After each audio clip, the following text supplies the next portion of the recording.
our silence will impact others. Our text for this morning, Ezekiel 33. Pay attention to the highlighted stuff.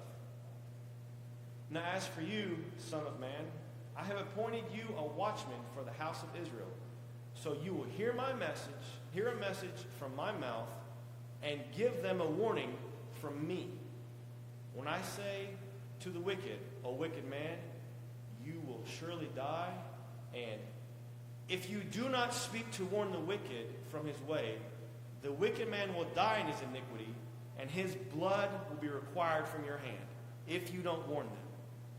But if on your part you warn a wicked man to turn from his way, and he does not turn from his way, he will die in his iniquity, but you have delivered your life. It is our responsibility to warn people. Imagine this: a lighthouse that is never lit cannot warn ships of the dangers that are coming their way.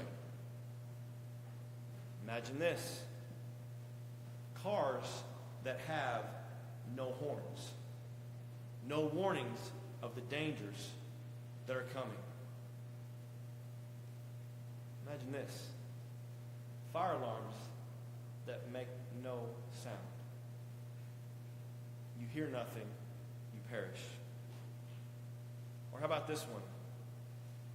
Railroad lights that never flash.